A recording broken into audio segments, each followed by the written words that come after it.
মুখে খোদার বাণী কোরআন নিয়ে হাতে তবু সব গলিতে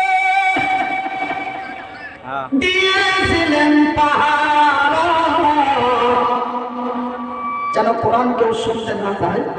এই জন্য আবু জেহেল এবং তার লাইলাস্করেরা তারা এক মিটিং করল, কিন্তু এই কোরআনের মধ্যে এমনই এক মধু মাখা বস্তু রয়েছে যে কোরআন যারাই শুনে তারা পাগল হইয়া যায়। আবু জেহেল নিজে নিষেধ করলো, আবার আবু জেহেল ওই যেই রাত যেই দিনে নিষেধ হলো ওই রাত্রে আবার আবু জেহেল চলে গেল। সুবহানাল্লাহ।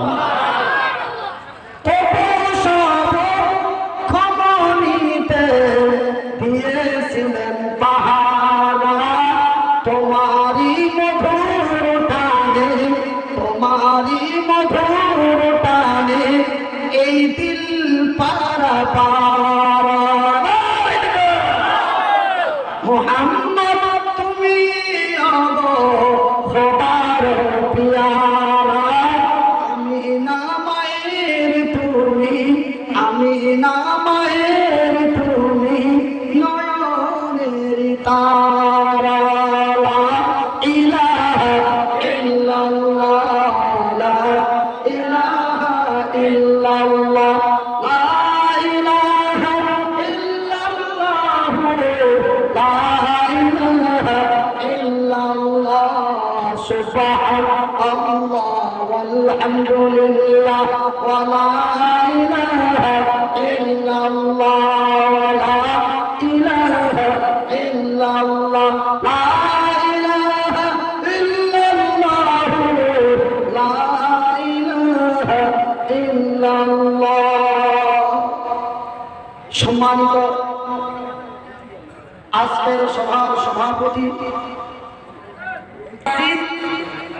এবং সূরা আল বাকারা থেকে ছোট ছোট দুটি আয়াত পাঠ করেছি। কটা? দুইটা। এই আয়াত দুইটাকে সামনে রেখে আপনাদের কাছে কিছু আলোচনা করব। মহান আল্লাহ আমাদের বলা এবং আপনাদের শোনার পরে মেনে এবং আমল করে চলার তৌফিক দান করেন। একবার বলি ওমা তৌফিক ইল্লা বিল্লাহ। তবে ভাই এই যে দেখছেন আমাদের হাবিবুর রহমান ভাই, এই ভাইয়ের লগে আমার বহুদিন থেকে পরিচয়। যাই বা ওনাকে আমাদের ওই দিকে লয়ে গেছিলাম, মাশাআল্লাহ মানুষ ভালো কইছে, আর ভালো মানুষ ভালাই করবে না গো। যাই বা মাশাআল্লাহ আলহামদুলিল্লাহ। উনি আমার বড় ভাই কয় আর আমি ওনার বড় ভাই কই, এবং ওনার বাড়ি তো আসামে আর আমার বাড়ি হলো পশ্চিমবঙ্গ। তারপর আমার বড় ভাই কথা বুঝছেন? তবে আপনাদের বাড়ি হচ্ছে আসাম, আমার বাড়ি হলো বাংলা। তবু আপনারা আমাকে ভাই কন বা একটু সম্মান ক্ষেত্রে হুজুর কন, কিন্তু অ্যাকচুয়ালি কিন্তু আমি আপনার বড় কে ভাই, আপনারা আমার বড় কে ভাই। তবে আমি ভাই হিসাবে আপনাদের একটা বার্তা দিতে চাই। বার্তা বুঝেননি? মেসেজ বুঝেননি? খবর বুঝেননি? সংবাদ বুঝেন? সংবাদ, খবর, মেসেজ, বার্তা। কেন আপনারা তো আমারই ভাই। দেখো কথা বলেন, আপনারা তো আমারই ভাই। দেখো তো ওয়াজ আমি করবো, ওয়াজ করার জন্য, বয়ান করার জন্য আমি যে আয়াত পাঠ করছি তার আগে আপনাদের একটা খবর দিতে চাইতেছি। কি খবর? কোন মারামারির খবর না, কোন ডাঙাডাঙির খবর না। খবরটা শুনে, খবরটা হলো যে করোনা ভাইরাসে মুসলমান একটাও মরেনি। জোরে বলি আলহামদুলিল্লাহ। কোন মুসলমানকে করোনা ভাইরাস হয়নি, আরো জোরে বলি আলহামদুলিল্লাহ। যেটা হয়েছে সেটা অন্য এক কারণে করা হয়েছে। ভাইজান বন্ধুরা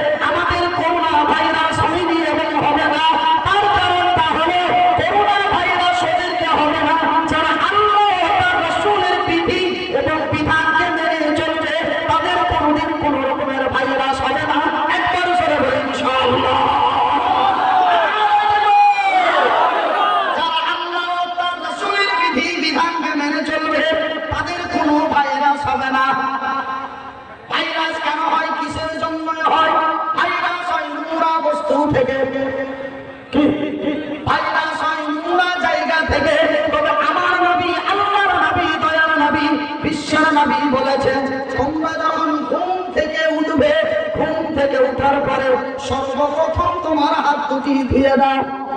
এই মাইকের কি হয়ে যাবে? অসুবিধা হয়ে যাবে।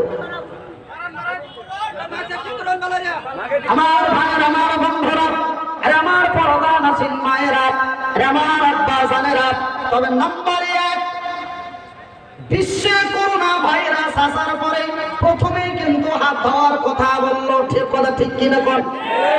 তবে আমার রাসূল 1400 বছর পূর্বে যাহা বলেছে, বর্তমান বিজ্ঞানীরা তাহাই বললো না। তবে ভাইজান বন্ধুরে, আজকে বিজ্ঞানীদের কথা নিয়ে নাচানাচি মাতামাতি করার কোনো প্রয়োজন নাই, আছে? কেন? বর্তমান যেই কথাগুলি আবিষ্কার হয় সেই কথাগুলি 1400 বছর পূর্বে আমার রাসূল বলেছেন। আর আমি মনিরউদ্দিন আল্লাহর দেওয়া চোখ দুটি দিয়ে রাসূলের হাদিসে পড়ে দেখেছি। ভাইজান বন্ধুরা আমার রাসূল দয়ার নবী, বিশ্বের নবী বলেছেন, তোমাদের যখন রাস্তায় চলতে ফিরতে পেশাব লাগবে, তোমরা পেশাবের পরে তোমার লজ্জা স্থানটাকে সুন্দর করে পরিষ্কার করে নাও। কেন? ভালো যতই দামি খাবার খাও, যতই মিনারেল ওয়াটার খাও, যতই দামি আবু চমচমের পানি খাও, এই পানি তোমার মুখ দিয়ে যখন আন্ডারগ্রাউন্ড প্রবেশ করবে, তারপরেই যেই পানিটা বের হবে অতি বিষাক্ত, বীজাণু হয়ে বের হবে। সেহেতু তোমরা যখন পেশাব করবে, পেশাব করার পরে তোমার লজ্জা স্থানটা চেপে চেপে খুব সুন্দর করে পরিষ্কার করে নাও। আর তেমন যদি পানি না পাও, অন্তত পক্ষে তুমি একটা ঢেলা নিয়ে সেটাকে বারবার কচলে সেই পেশাবটাকে শুকনো করে দাও। আর এমনই একটা জায়গায় বসে পেশাব করো যেন তোমার পেশাবটা ছিটে পায়ে জামাই কাপড়ে না পড়ে। কেন? সেটা যত লং টাইম যায় সেখান থেকে বাষ্প তৈরি হয়ে বীজাণু তৈরি হয়। এখানে এমনি করে তোমার শারীরিক ক্ষতি হবে, তোমার শরীরের মধ্যে অনেক ভাইরাস হবে। কিন্তু আমার রাসূলের এত সুন্দর বিধি বিধান, এইবার আমি মাইক নিয়ে যাই, পট করে সেন্টা টেনে শট করে দিয়ে দিই, কেউ আবার নাড়া দেয়, কেউ এমনি দিয়ে ফেলে দেয়। ভাইরাস হবে না? কথা কন না কেন? জোরে কন। ওকে ভাইরাস হবে কি হবে না? হ্যাঁ বা না বলে? কেন? সারাদিন পেশাব দিয়ে রাস্তায় চলবে। এমনি করে করে করে করে পবিত্রতা অর্জনের জন্য, বিভিন্ন অসুখ থেকে দূর থাকার জন্য আমার রাসূল 1400 বছর পূর্বে মানুষের চলাফেরার বিধি বিধান বলে দিয়েছেন। একবার জোরে বলুন সুবহানাল্লাহ। ভাইজান বন্ধুরা আমার, টেনশন করার কোনো দরকার নাই, চিন্তা করার কোনো প্রয়োজন নাই। কেনই বা চিন্তা করবেন? কিসের জন্যই বা চিন্তা করবেন? চিন্তা করার কোনো প্রয়োজন নেই। আমার আল্লাহ রাব্বুল আলামিন তার পবিত্র কোরআনের মধ্যে সুন্দর ভাষা দিয়ে বলেন, বিসমিল্লাহির রাহমানির রহিম। আল্লাহ নিজে চিন্তা করতে পারেন। আমি তো আল্লাহর বান্দা, আমি আপনাদেরকে চিন্তা করতে নিষেধ করব না। চিন্তা করে কোনো লাভ নেই, চিন্তা করে কোনো লাভ নেই, চিন্তা করে কোনো লাভ হবে না। আপনি চিন্তা করবেন, টেনশন করবেন, আপনার শারীরিক ক্ষতি হবে, আপনার শারীরিক দুর্বলতা আসবে, আপনার ব্রেনের ক্ষতি হবে। টেনশন করে কোনো লাভ নাই। আর আমার আল্লাহ তার পবিত্র কোরআনে সুন্দর ভাষা দিয়ে বলেন, বিসমিল্লাহির রাহমানির রহিম, ওয়ালা তাহিনু ওয়ালা তাহজানু ওয়া আনতুমুল আলাউনা ইন কুনতুম মুমিনিন।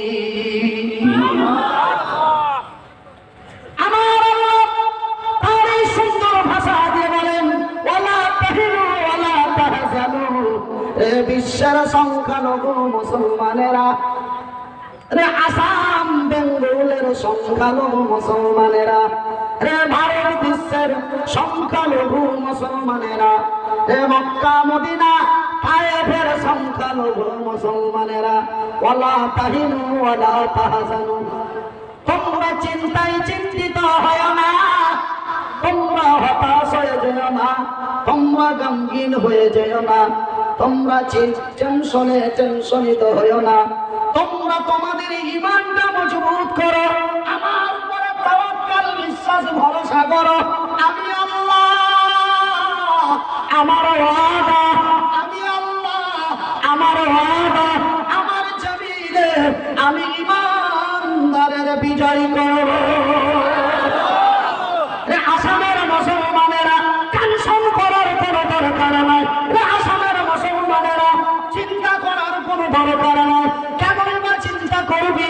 আমি আল্লাহু আলা কুল্লি শাইইন কাদির, আমি তোদের কল্যাণের জন্যই যথেষ্ট। তোমরা কি ইতিহাসের পাতা পড়ো না? তোমরা কি নবীর কথাগুলি ভুলে গেছো? সেই দিন মক্কার মাটিতে আবু জেহেলের লোকেরা কাবা শরীফকে ভেঙে গুছিয়ে দেওয়ার জন্য তারা একত্রিত হয়ে কাবার চতুর্পাশে গেল, কিন্তু তারা পরে নিয়ে কাবা রক্ষা করেছি আমি আল্লাহ। তবে কি আমি আকাশ থেকে জমিনে এসেছিলাম নাকি? তোরা বেঈমান, আমার কথার বেঈমানি করতে পারিস, কিন্তু আমার মাখলুক অন্যান্য মাখলুকেরা আমার কথার তারা ব্যতিক্রম করে না। হে আব্দুল্লাহর বাবা, হে আসামের মুসলমানেরা, আজকে তোমরা কেন লাঞ্ছিত, ঘৃণিত? আজকে তোমরা কেন পদদলিত, অপমানিত? আজকে কেন হুমক্রান টানা রাখা হয়? ভাইজান বন্ধুরে, কাছের কথা আমার আল্লাহর ব্যতিক্রম নড়ে না। একটা কুত্তা আমার আল্লাহর ব্যতিক্রম করে না, একটা শ্রীগাল আমার আল্লাহর একটা কথা ব্যতিক্রম করে না। ভাই গো, তুই ধামের উড়ান্ত পাখিগুলি আমার আল্লাহর ব্যতিক্রম করে না। সেই দিন যে আমি কাবা রক্ষা করেছিলাম, আমি আল্লাহ আমার উপর আকাশ থেকে আমি জমিনে এসে কাবা রক্ষা করিনি রে। আমি দুই ডানার পাখিকে বলে দিয়েছিলাম, রে আমার সৃষ্টি পাখি আব্দুল্লাহ আমার সাথে বেঈমানি করতে পারে, আব্দুল রহিম আমার জমিনে খায় আর আমার ব্যতিক্রম চলে, কিন্তু পাখি রে আমি আল্লাহ করে পারমিশন দিলাম, যা যা আমার মসজিদে হারাম কাবা বাইতুল্লাহর সুরক্ষা কর।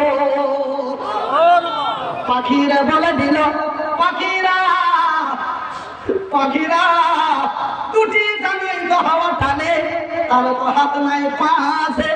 এইবার বন্ধুরে ছোট্ট ছোট্ট পাথরগুলি ঠোঁটের মধ্যে নিয়ে, ছোট্ট ছোট্ট পাথরগুলি ঠোঁটের মধ্যে নিয়ে দুই ডানায় উড়ে যায় ওই কাফের বেঈমানের উপরে, উপর থেকে পাথর ফেলতে আরম্ভ করলো। সেই পাথরের মধ্যে আমার আল্লাহ এমন এক স্ত্রীর ক্ষমতা দিল, যার উপরে একটা পাথর পড়ে যায় সেই যেন পৃথিবী থেকে বিদায় নিয়ে না। আসামের মুসলমানেরা, বেঙ্গল ভারতের মুসলমানেরা, তোমাদের হতাশ চিন্তা হওয়ার কোনো কারণ নাই। তোমরা আমার উপরে তাওয়াক্কুল বিশ্বাস ভরসা করো, আমি তোমাদেরই কল্যাণ করব, আমি তোমাদেরই কল্যাণ করব। তোরা শুধু আমার উপরে বিশ্বাস রাখো, তোমরা আমার উপরে তাওয়াক্কুল করো, ইনশাআল্লাহ আমার আল্লাহ আমাদেরই কল্যাণ করবে। টেনশন করে কোনো লাভ নেই, বর্তমান টেনশন করে কোনো লাভ নেই, বরঞ্চ ক্ষতি, শারীরিক ক্ষতি, সাংসারিক ক্ষতি, ব্রেনের ক্ষতি, আর লাভ হবে না। শুধু টেনশন করাই হবে, লাভ হয় না। আমি আরো খুলে বলতাম, কিন্তু আমাদের পশ্চিমবঙ্গ হলে খুলে বলতাম, কিন্তু আমি একটু অন্য জায়গায় এসেছি, কথা বুঝেননি? আপনারা তো বাংলার কথা, বাংলা বেঙ্গুলে বক্তব্য দিয়ে আপনারা তো নেটে শুনতে চান, কিভাবে করে দিন।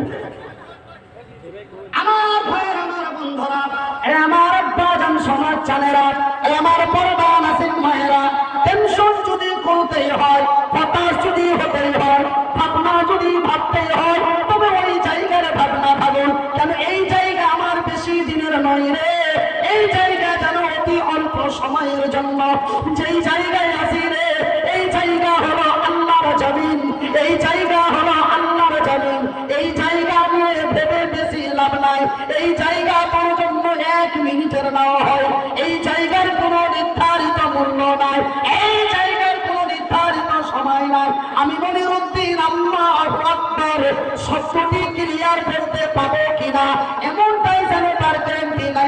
বড় কি আছে? আমার না, কিন্তু আপনাদের কি আছে? ভাইজান কিসের এতই টেনশন আর মাতামাতি? কেন এত মারামারি পিটাপিটি? আল্লাহু আকবার। মাত্র 12 থেকে 13 সেকেন্ড সময় লাগে। এটাও জানো কোন সময় আছে কিনা তার প্রয়োজন নাই। বন্ধুরা, আমার বাড়ির পাশে এমন এক ব্যক্তির মৃত্যু হলো। আল্লাহু চলে যায় সোনা বাবা ক্লিয়ার আল্লাহ আকবার বলতে গেল আল্লাহ চাও শেষ। কিসের টেনশন, কিসের চিন্তা? মাত্র 2 দিনের সময়, 2 সেকেন্ডের সময় আছে। কখন ফট করে চলে যাওয়া জানি না, কিন্তু আমি আপনাদের ভাই, আপনারা যেন আমারই ভাই। আমার আল্লাহ রাব্বুল আলামিন তার পবিত্র কোরআনে সুন্দর ভাষা দিয়ে বলেন, বিসমিল্লাহির রহমানির রহিম, ইয়া আইয়ুহাল্লাযীনা আমানু কু আনফুসাকুম ওয়া আহলিকুম নারা। ভাইগো, রে আমার আব্বা জানেরা, আমি যেমন আপনাদের ভাই বলে ডাক দিই, আমি যেমন আপনাদের আব্বা আম্মা বলে ডাক দিই, আমার আল্লাহ তার নিজের ভাষা দিয়ে ডাক দিয়ে বলেন, ইয়া আইয়ুহাল্লাযীনা আমানু, এই মানবালো, হে বিশ্বাসী গুণেরা, যারা আমাকে এক আল্লাহ বলে বিশ্বাস করেছো, যারা আমার নবীকে নবী বলে স্বীকার করেছো, যারা আমার সৃষ্টি জগৎকে বিশ্বাস করেছো, রে বিশ্বের বিশ্বাসী গুণেরা, তোমরা বাঁচো, তুমি বাঁচো, তোমরা বাঁচো এবং তোমার আহাল পরিবারদের বাঁচাও।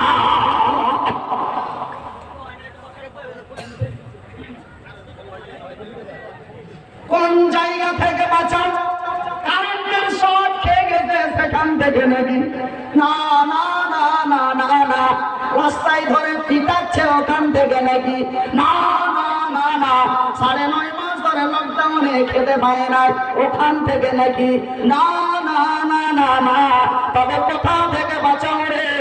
না, ওই কঠিনময় জাহান্নামের আগুন থেকে তুমি বাঁচো এবং তোমার আহাল পরিবারদের বাঁচাও। আহাল পরিবার কারে বলে বন্ধু? আহাল পরিবার কারে বলে আব্বা?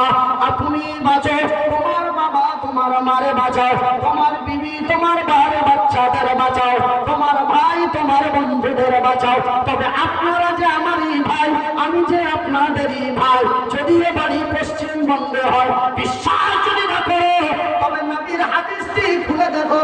আমার রাসূল দয়ার নবী, বিশ্বের নবী, নবী মুহাম্মদুর রাসূলুল্লাহ সাল্লাল্লাহু আলাইহি ওয়াসাল্লাম, আল্লাহর নবী, দয়ার নবী, বিশ্বের নবী বলেন, কুল্লু মুসলিমুন ইখওয়ান, এক মুসলমান অন্য এক মুসলমানের ভাই। আপনারা যেন আমারই ভাই, আমি যেন আপনাদেরই ভাই। রাসূল বলেন তার পবিত্র নুরানি ভাষা দিয়ে, এক মুসলমান অন্য এক মুসলমানের ভাই। আপনারা যেন আমারই ভাই, আমি যেন আপনাদেরই ভাই। এই জন্য আমি আপনাদের বলি, টেনশন যদি করতে হয়, হতাশ যদি হতে হয়, ভাবনা যদি ভাবতেই হয়, তবে ওই জায়গার ভাবনা ভাবুন। সেই জায়গাটির নাম কি গো? জোরে বলা যায় না? সেই জায়গাটির নাম কি গো? সেই জায়গাটির নাম হলো জাহান্নাম। সেই জায়গাতে আপনাকে আমাকে সারা জীবনের মতো লাইফ টাইম কাটাতে হবে। আজকে এখানে আমাকে মেরে দেওয়ার জন্য রেডি রয়েছে, কিন্তু ওই জায়গাতে আপনারে কেউ মারবে না। আপনি নিজে থেকে মরতে চাইলেও আপনার মরণ হবে না। সেই জায়গা এমনই এক বিপজ্জনকময় জায়গা, সেই জায়গা এমনই এক খাতারনাকময় জায়গা, সেই জায়গা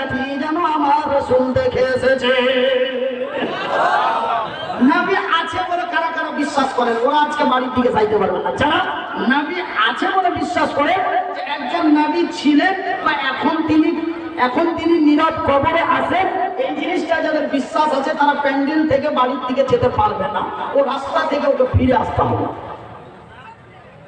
আজকে যে আলোচনা হচ্ছে, রাসূল নিজে দেখে আসলেন জাহান্নাম, আল্লাহ তাকে জাহান্নাম দেখিয়ে নিয়ে আসলেন। আমরা তো হবিবুল ভাইয়ের মতো শুনতেছি, আমরা তো মনিরুদ্দিন ভাইয়ের মতো শুনতেছি, আমরা তো বই কিতাবে পড়তেছি, কিন্তু আমার রাসূল সচক্ষে জাহান্নাম দেখে এসেছেন বা আমার আল্লাহ আমার রাসূলকে জাহান্নাম দেখিয়েছেন। আমরা হলাম সেই নবীর উম্মত। সুবহানাল্লাহ বলা যায় না? একটু মহব্বত দিয়ে বলা যাবে না? একবার বাপ্পাটা মিলে বলা যাবে না?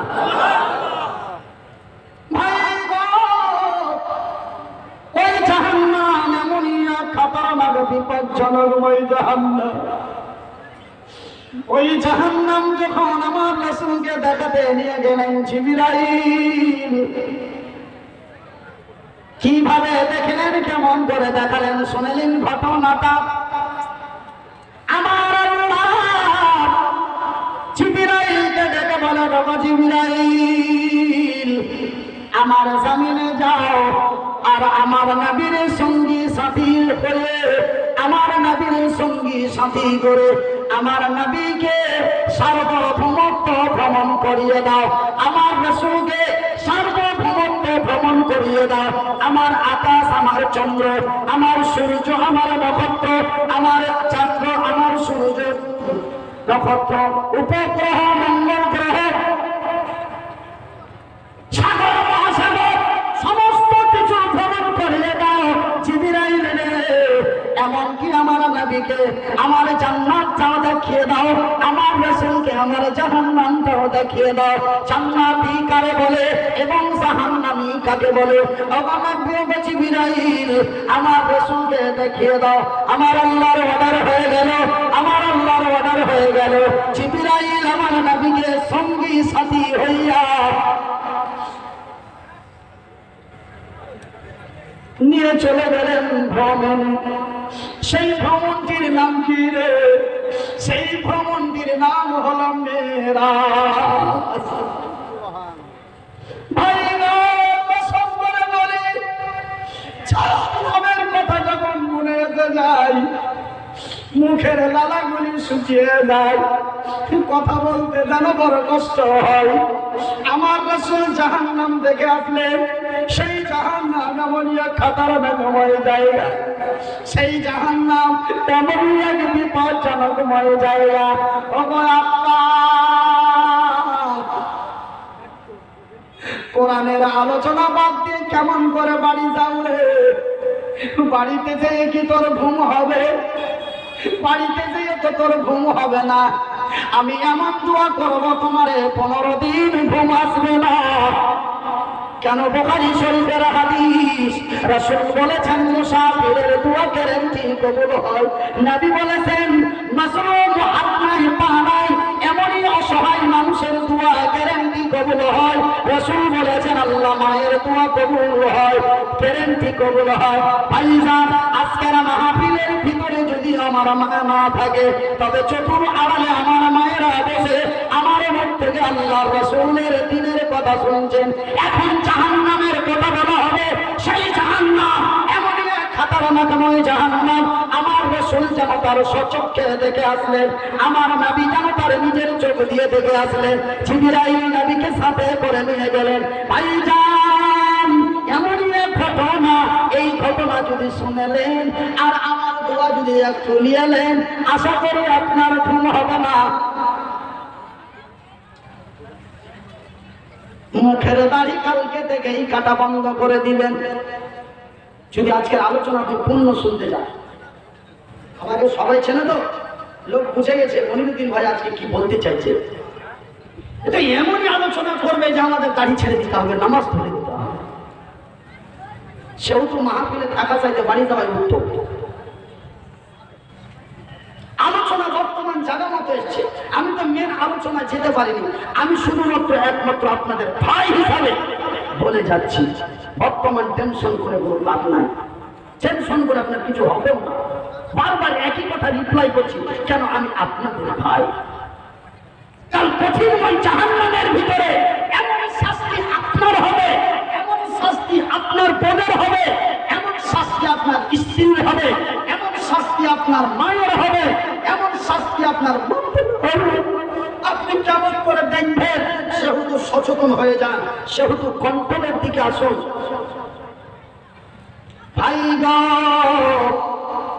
আমার নবীকে যখন জাহান্নাম দেখাতে নিয়ে যাওয়া হয়, যখন জাহান্নামের কাছাকাছি যাওয়া হয়েছে, জাহান্নামের কাছাকাছি যখন যাওয়া যায়, জাহান্নামের ভিতর থেকে বিকট আওয়াজ বেরিয়ে আসে, খুব খতরনাক আওয়াজ, বিশাল খতরনাক আওয়াজ জাহান্নামের ভিতর থেকে আসছে। এই মতো আওয়াজ আমার রাসূল শুনতে পেলেন।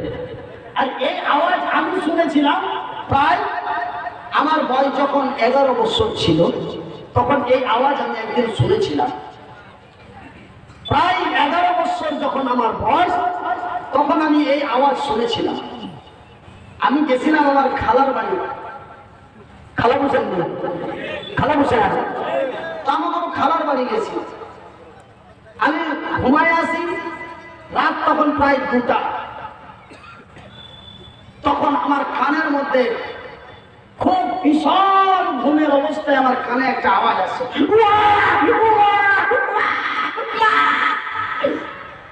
এই বিকট আওয়াজ। ঘুম ভেঙে গেল, খালারে ডাক দিয়ে বললাম, খালা, ওই পাশের বাড়ির মেয়েটা যেন বিকট আওয়াজ করে, কি হয়েছে? খালা আমারে বলল, বাবুরে তুই বুঝবি না।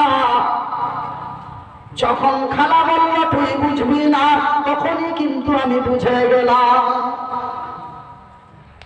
খালা যখন আমারে বলল তুই বুঝবি না, তখন আমি বুঝে গেলাম যে ওই মেয়েটার বাচ্চা ভূমিষ্ঠি হয়, তার প্রসাব যন্ত্রণা উঠেছে, আর সেই প্রসাব যন্ত্রণার কারণে ওই মেয়েটা বিকট ভাবে চিৎকার করে আল্লাহর দরবারে কাঁদে।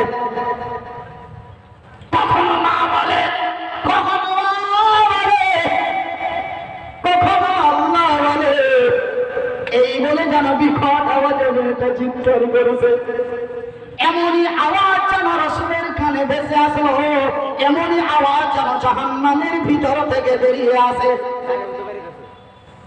আমি যে আওয়াজটা আমার 11 বছর বয়সে পেলাম, এরকমই আওয়াজ যখন রাসূলকে জাহান্নাম দেখাতে নিয়ে গেলেন, তো জাহান্নামের ভিতর থেকে এমনই আওয়াজ রাসূলের কানে এসে লাগলো।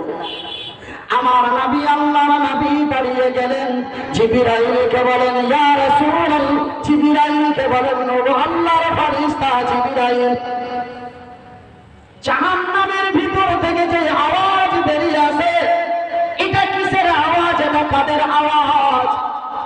জিবরাইল বলে, নবী গো, ইয়া রাসূলুল্লাহ, ইয়া হাবিবাল্লাহ, ইয়া রাসূলুল্লাহ, ইয়া হাবিবাল্লাহ, এটা জাহান্নামের আওয়াজ নয় গো, এটা যেন জাহান্নামীদের আওয়াজ।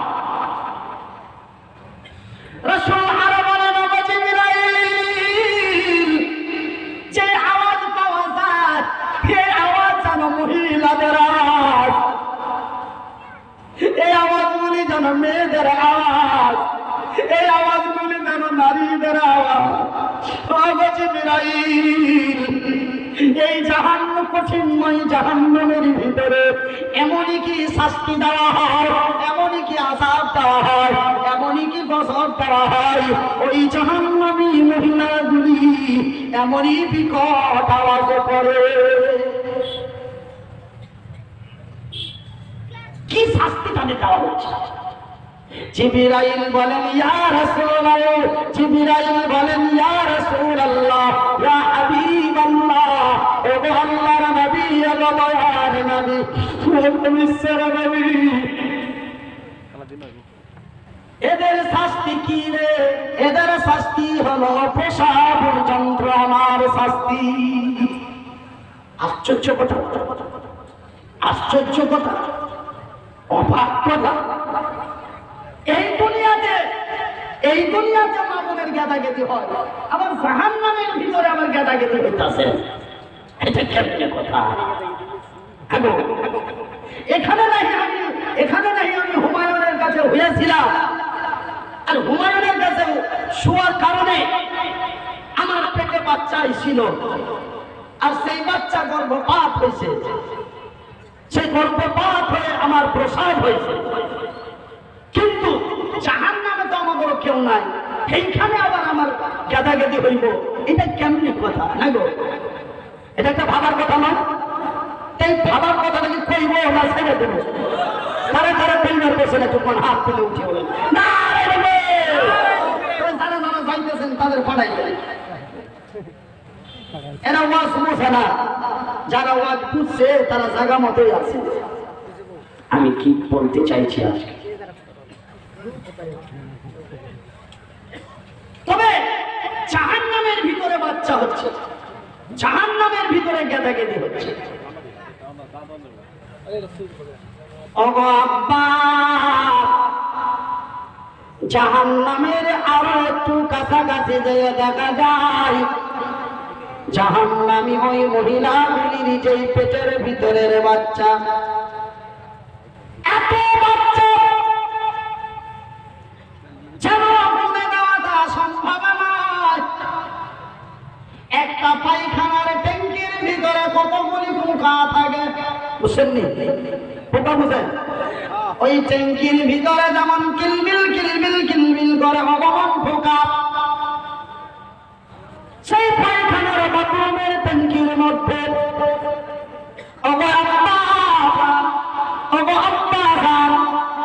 জাহান্নামের কাছাকাছি দেখা যায় ওই জাহান্নামী নারীগুলির পেটের ভিতরে এত বাচ্চা কিলবিল কিলবিল করে দেখা যায়।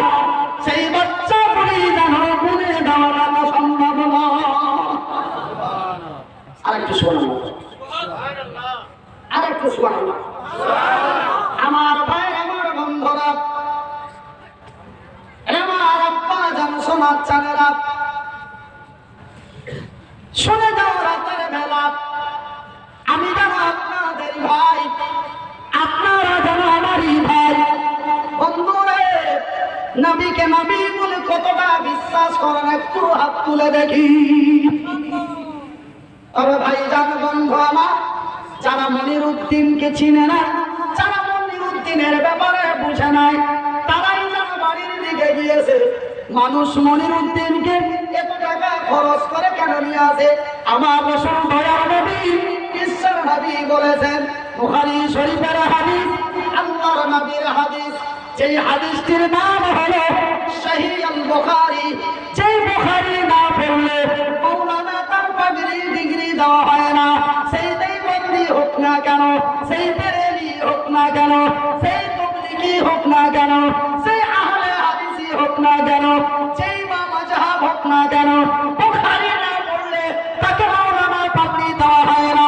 কোন মাযহাব বুখারী ছাড়া একটা ছেলেকে পাগড়ি দিতে পারে না। তবে আল্লাহর নবী, আল্লাহর জমিনে যতগুলি হাদিস রয়েছে, বুলবুল মারাম থেকে নিয়ে, আবু দাউদ, নাসাই থেকে নিয়ে, তিরমিজি থেকে নিয়ে যতগুলি হাদিস রয়েছে, সবচাইতে বড় হাদিস, সবচাইতে বড় হাদিস, সেই হাদিসটির নাম হলো বুখারী শরীফ। বুখারী শরীফ না পড়লে তাকে মাওলানা ডিগ্রি বা পাগড়ি দেওয়া হয় না। ওই বুখারী হাদিসের মধ্যে রাসূল তার পবিত্র নূরানী মুখ দিয়ে বলে, আল্লাহর জমিনে ওই ব্যক্তিটার দোয়া আল্লাহ রিটার্ন করতে লজ্জা পায়, যেই ব্যক্তিটা হলো মুসাফির। ওই ব্যক্তির দোয়া আমার আল্লাহ রিটার্ন করেন না, রিটার্ন করতে নিজেকে বড় খারাপ পায়। সেই ব্যক্তিটা হলো মনিরুদ্দিনের মতো এক অসহায় মাজলুম, যার আল্লাহর জমিনে বড় কষ্ট। নাম্বার 2, ওই ব্যক্তির দোয়া আমার আল্লাহ রিটার্ন করে না, যারা আল্লাহর জমিনে মা। আল্লাহর জমিনে কে? মা। তবে ভাই গো, ওই কঠিনময় জাহান্নামের আযাব থেকে বাঁচার জন্য, এই এক মহামারী করোনা ভাইরাস থেকে বাঁচার জন্য বিভিন্ন জায়গায় আমাকে দোয়া করার জন্য নিয়ে গিয়েছে। এখন পর্যন্ত আমার চোখের নজরে পড়েনি, এই লোকটাকে করোনা হলো, আর এই লোকটা করোনা হয়ে মারা গেছে, এমন একটা আমার চোখে আসে না। আল্লাহর কাছে আশা করে বলছি, মৃত্যু পর্যন্ত যেন এমনই মহামারী আমার চোখের সামনে না আসে। একবার করে বলি ইনশাআল্লাহ। বন্ধুরে আমার, এই মতো হাত দুটি তুলে আল্লাহর দরবারে দোয়া করো। বন্ধুরে, একটা জায়গার নাম হলো জান্নাত, আর একটা জায়গার নাম হলো জাহান্নাম। জাহান্নামের কাছাকাছি যে আমার রাসূল দেখলেন, ভাই গো, এক একটা নারীর পেটের মধ্যে লক্ষ লক্ষ কোটি কোটি বাচ্চা, যার পেটের ভিতরে কিলবিল কিলবিল করছে। নবী আমার জিবরাইলকে জিজ্ঞাসা করে বলে, বাবা জিবরাইল, এদের পেটের ভিতরে এতই কেন বাচ্চা দেখা যায়? এরা এমনই কি পাপ করেছিল? এরা এমনই কি অন্যায় করেছিল? এরা এমনই কি বড় গুনাহ করেছিল? সেই গুনাহ পাপের কারণে এদের পেটের ভিতরে এতগুলি বাচ্চা দেওয়া হয়েছে। তবে ঘটনাটা অবশ্যই বলবো। তবে ভাই গো, আমরা এই জাহান্নামে কি কেউ যেতে চাই? আমরা বলি চাই। যারা প্রতিদিন মদ খায় ওরা কি যেতে চায় না? জাহান্নামে কেউ যেতে চায়, কিন্তু জান্নাতে যদি বলেন জান্নাতে কারা কারা যাবেন, একটু হাত তুলে দিবে। যতগুলো হাত তুলেছি না হলে দুই একটা মাতালো পাওয়া যাইবে। কথা বুঝেন না? মানে যারা মাতাল ওরাও বলে জান্নাতে যাবে বলে হাত তুলে, সে পাবো কি পাবো না তার গ্যারান্টি নাই, কিন্তু ও কিন্তু জান্নাতে যাইতে চায়। কেউ জান্নাতে যাবো না বলে এমন কোন ব্যক্তি আল্লাহর জমিনে নাই। জাহান্নামে যাবো এমনই কোন এক ব্যক্তি আল্লাহর জমিনে নাই। ও যতই অন্যায় করুক আর যতই পাপ করুক, বলে আল্লাহ তুমি আলাদা করতে বলে জান্নাত দিও। জান্নাত কি তোর মামুর আপেল, তোর মামুর আঙুর বাগান নাকি? হ্যাঁ, তো ভাই জান্নাতে তো যাবে। জান্নাতে যাওয়ার লাগে তো আপনারা সবাই আশাবাদী হাত তুলছেন।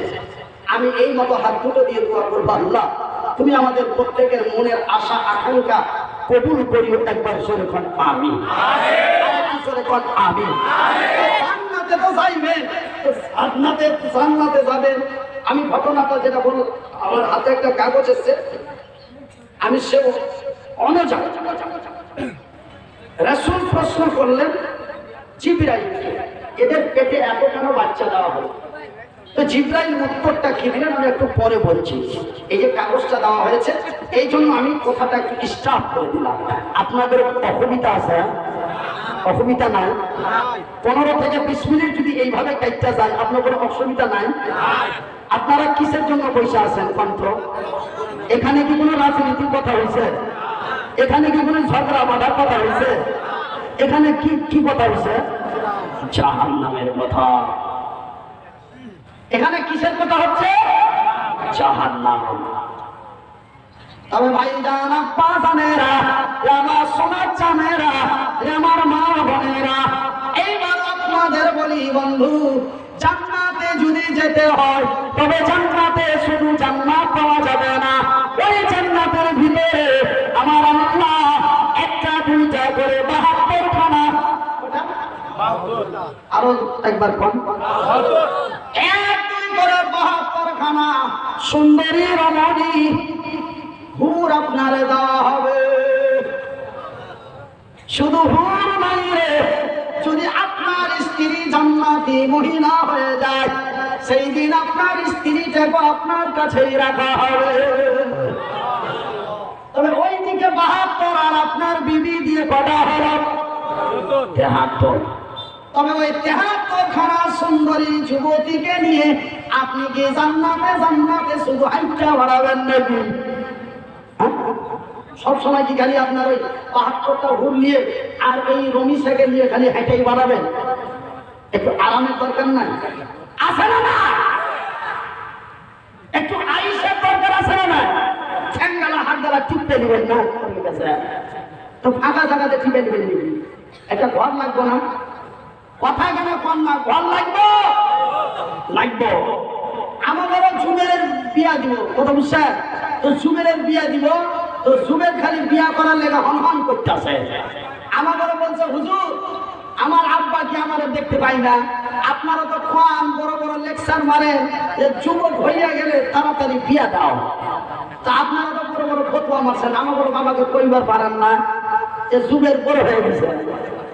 তো আর বাবার সঙ্গে আমার একদিন দেখা হইলো, আমি তারপর বাবারে কইলাম যে তোমার যুগের দিকে দেখছো, বলছে আরে হের বিয়া দিবার লেগে আমি বহুদিন থেকে কইতাছি, এই যে ওর ঘরটা ভাঙিয়া পড়তেছে, কি হইতেছে ভাঙিয়া পড়তেছে, পরে আমি কইতাছি বিয়া করবি তো ঘরটা ভালো কর, তোর বিয়া দিবেন।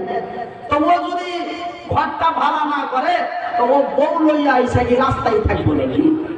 তার মানে বউ নিলে ঘর লাগবে, আগে ঘর লাগবে তারপরে বউ পাওয়া যাবে।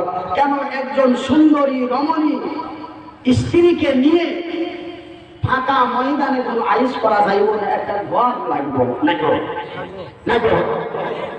তো এমনই আমার রাসূল বুখারীর হাদিসে বলেন ক্বালান নবী সাল্লাল্লাহু আলাইহি ওয়াসাল্লাম মান বানা লিল্লাহি মাসজিদান বানাল্লাহু লাহু বাইতান ফিল জান্নাহ। বন্ধুরা জান্নাতের ভিতরে যদি ৭২ খানা হুরলিয়ে আনন্দের আইস করা হয় তবে একটা ঘরের দরকার আছে না? আর এই কথাই আমার প্যারা হাবিব নবী মুহাম্মদুর রাসূলুল্লাহ সাল্লাল্লাহু আলাইহি ওয়াসাল্লাম রাসূল বলেন মান বানা লিল্লাহি মাসজিদান বানাল্লাহু লাহু বাইতান ফিল জান্নাহ। যারা আল্লাহর ঘর বানায় আল্লাহ তাদের ঘর বানায়, যারা আল্লাহর ঘর বানায় আল্লাহ তাদের ঘর বানায়। আল্লাহর ঘর বানা হয় আল্লাহর জমিনে সামাগুড়িতে, আল্লাহর ঘর বানা হয় এই সামাগুড়িতে, আমার আল্লাহ তাদের ঘর বানাই তাদের জান্নাতে। ভাই গো এই মতো হাত দুটি উঁচু করে দোয়া করব। আজকে শুধু নয় বন্ধু, যতদিন ৭২ মন মাটি আমার বুকে চাপা না যাবে রে, আমি প্রত্যেক দিন এই মানুষগুলির জন্য দোয়া করব। কসম আল্লাহ, কসম খোদার, কসম সৃষ্টিকর্তা, একদিন আপনাদের ছেড়ে দোয়া করব না।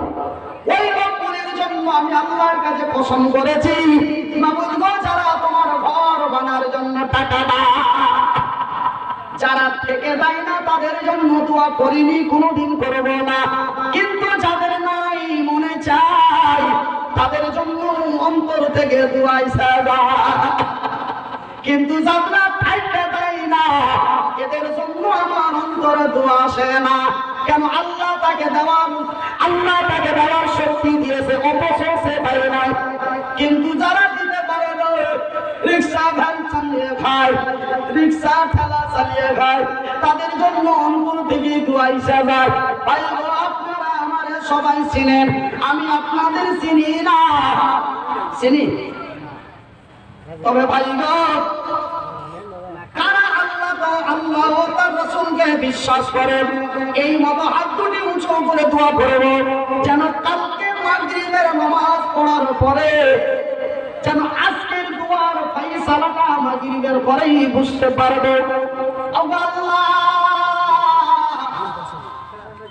আমার নবী তোমার নবী, আমার নবী তোমার নবী যা বলেছে সামাগুড়ির মাটিতে তুমি সত্য করে দিও, একদম চলবে না। আমি ভাইজান খালি হাত চাপে কেমনি করে দোয়া করি আল্লাহর ঘর জান্নাতের ঘরের জন্য। একজন ব্যক্তি দাঁড়িয়ে বলবেন হুজুর আমি এই মসজিদের জন্য টাকা 10,000 দেব। একজন 10,000, একজন পাঠালাম, তাও ভাড়া ধরে নিল। বিভিন্ন সমস্যা দিয়ে সারা দিন বসে থেকে সন্ধ্যা 7:30টার পরে একটা রুম নিয়েছি। বুঝতে পারলেন? আমি এতই কষ্ট করেছি আপনাদের জন্য। আর এই গ্রামটাতে আমার পুনরায় আমার আল্লাহ আমাকে নিয়ে আসলেন, আলহামদুলিল্লাহ। এক বিশাল মহামারী করোনা ভাইরাস, সেই লকডাউনের পরে এত বড় মুসাফির হয়ে আপনাদের কাছে এসেছি। আপনারা যদি বলেন হুজুর পকেটে টাকা নাই, তাও দোয়া দিব। দোয়াটা না দিয়ে যাবেন না, একটু ধৈর্য ধারণ করুন। ধৈর্যের ফল আল্লাহ দেবে। বিশ্বাস যদি না থাকে কোনোদিন আপনার কল্যাণ হতে পারে না। বিশ্বাস করুন, ধৈর্য ধরুন, আল্লাহ আপনার কল্যাণ করবে। তো ভাই 500 টাকা দেওয়ার মতো 5 জন নাই? আমি এই যে 500 এবং 1000 যে সিরিয়ালটি বললাম, এই যে লোকটার জন্য আমি কতদিন দোয়া করবো বলে কসম খেলাম, বুঝছেন? ভুলে গেছেন? আমার বুকের উপরে যতদিন কবরের মাটি চাপানো না হবে, আমি ততদিন পর্যন্ত এই 500, 1000, 2000, 3000, 5000, 10,000 এই 15 জন লোক যারা আমার কথার সম্মান রেখে আল্লাহর ঘর মসজিদের জন্য এই নাম্বারগুলি দিবেন, আল্লাহর কসম করে বলি, মাহবুবের কসম করে বলি, অতদিন দোয়া করব যতদিন আমার মৃত্যু না হবে।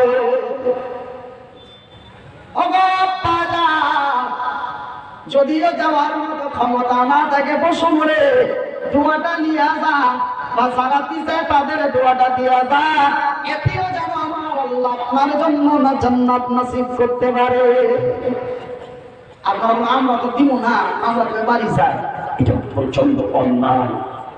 আল্লাহ আপনাকে টাকা দেওয়ার ক্ষমতা নাই, কিন্তু দোয়া দেওয়ার ক্ষমতা দিয়েছি। আপনি দোয়াটা দিয়ে যান, দোয়াটা নিয়ে যান।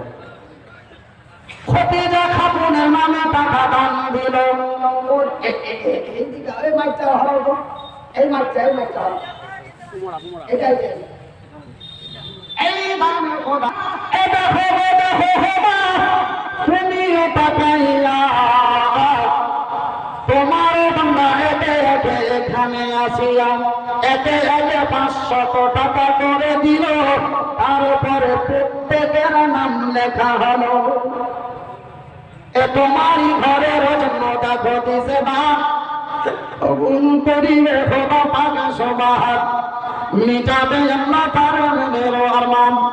আত্মীয় স্বজন যারা আছে কবরেতে, আত্মীয় স্বজন যারা আছে কবরেতে, ভালো করে রাখো খোদা কবরের ভিতরে। সাইফুল ইসলাম, সাইফুল ইসলাম দেখো এসে গেল, 500 টাকা ভরে দিয়ে চলে গেল। যে আশা যে নিয়াতে দেখো দিছে দান, উদ্দেশ্য কবুল করো বাগে সুবহান। তবে ভাই যান 1000-এর নাম্বার কমপ্লিট করে কোন আলহামদুলিল্লাহ। তবে যা চেয়েছি তার ডবল পেয়েছি। তবে 500 টাকা, 1000 টাকা, 2000 একজন, 3000 একজন, 5000 একজন, 10,000 একজন, এই 15 জন লোক আমার কাছে আসবেন বন্ধু। আল্লাহ রাব্বুল আলামিনের দরবারে দোয়া করব, কতদিন দোয়া করব, কতদিন দোয়া করব, যতদিন আমি মইরা না যাব।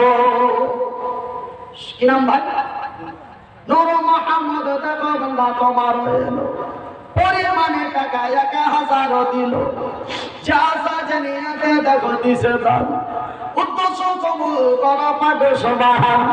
মিটাবে আল্লাহ তার মনের আরমান। আত্মীয় স্বজন যারা আছে মুসিবতে, করাই নাও খোদার জাহাসরতে। আমিন আমিন খোদা, আমিন আমিন। মোদের দোয়া কবুল করো রব্বুল আলামিন। একবার বলা যাবে না আমিন? ভাইরা চাইছি 15টা, তার মধ্যে 500 পেলাম। 1000 করে তো 5 জন বলেছি, তার মধ্যে একটা পেয়েছি, বাকি আর 60টা। আসো কোনো বাবা সামনে বসিয়া, আসো কোনো বাবা সামনে বসিয়া, এমন ছেলের হাতে দাম দিবে পাঠাইয়া। আমি মনির দিন দোয়া করিব কত। ভাইজান এত বড় কথা বলেছি আপনাদের আসামের মাটিতে এসে।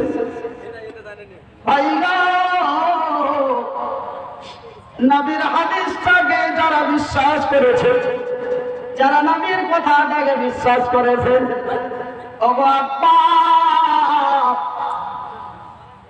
সমস্ত কিছু থেকে যাবে। ওই যে এই যে আপনার একের পর এক বিপদ চালু হচ্ছে বন্ধু, এইগুলোই আপনার বিপদের কাজে আসবে।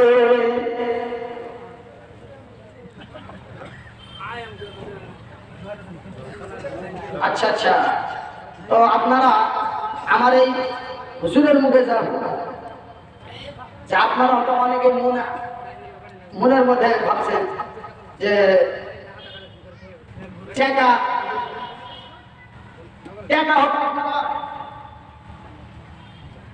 দিব এরকম নিয়াত করে আসেন। আপনারা ভাবছেন যে কি এত মসজিদের সভা চেহারা দিয়ে আর কি হবো, 1 কুইন্টাল রড গাড়াই দেব, 7টা বাকি আছে, বা 50 কেজি রড দিন, বা 2 বস্তা সিমেন্ট দিন, এরকম হতো আপনারা মনে কিছু অন্তরে লইয়া আইছেন। এই অন্তর যদি থাকে যে হুজুর চেহারা দেওয়ার অন্তর তেমন নাই, এই সব জিনিস দেওয়ার একটা অন্তর আছে, এবার আপনারা 1 কুইন্টাল করে রড দেওয়ার জন্য আসেন।